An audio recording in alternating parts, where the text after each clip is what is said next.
ஐயா ஜோசியரே வாங்க. உங்க வாழ்நாள்ல நீங்க இது வரைக்கும் சொன்ன ஜோசியத்திலேயே ரொம்ப உருப்படியான ஜோசியம் இன்னைக்கு தான் சொல்லிருக்கீங்க.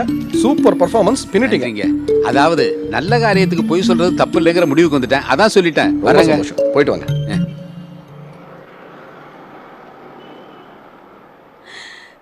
ஐயப்பா, உன் மூளையை வச்சு முதல்ல ஒரு நல்ல காரியத்தை பண்ண பாரு. எனக்கு ரொம்ப சந்தோஷம். பாட்டி, முள்ளாலதான் எடுக்கணும்னு சொல்லுவாங்க. சில முட்டாளுங்களை முட்டாள்தனத்தால தான் திருத்தணும். அப்படி போடு. தடி வந்துட போறா.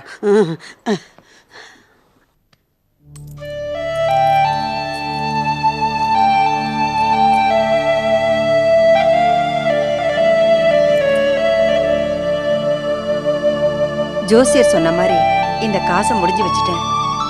எனக்கோ என் பிள்ளைக்கோ எந்த விதத்துலையும் பாதிப்பு ஏற்படக்கூடாது. இந்த காசை முடிஞ்சு வச்ச நேரம் என் வீட்டில் இனிமே எல்லாம் நல்லதாவே நடக்கணும்.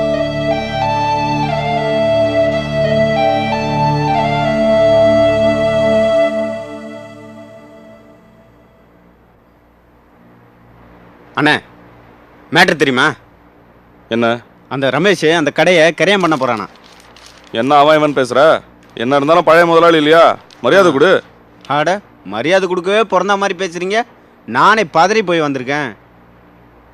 பதறு என்னப்பா ஆக போகுது? என்னென்ன பேசுறீங்க? இத்தனை நாள் ட்ரை பண்ணி பிளான் பண்ணது நாம, கடைசியில் அவன் தட்டு போலான்னு பார்க்குறான். வயிற்றுச்சலா இல்லையா? என்ன பண்ணுறது? கிடைக்கிறது தானே கிடைக்கும். எங்கள் அம்மா அடிக்கடி சொல்லுவாங்க, நம்ம என்ன பண்ணாலும் ஒட்டுறது தான் ஒட்டோன்னு. ஐய, என்னென்னாச்சு? இத்தனை நாள் முக்கி முடங்கினது நாம, கடைசியில் அவன் நோவாமல் நுங்க எடுத்துன்னு போலான்னு பார்க்குறான். பழமொழி மாதிரி பேசுகிற? பரவாயில்லையே. சரி, இங்கே 5 நிமிஷத்தில் வந்துடுறேன். எங்கே போகிறீங்க? அறிவு இருக்கா உனக்கு? போகும்போது எங்கே போகிறீங்கன்னு கேட்குறேன். ஆமாம், இதுக்கு முன்னாடி கேட்காதப்ப கடை கைவிட்டு போலையா? Hello sir, income tax டிபார்ட்மெண்ட்டா?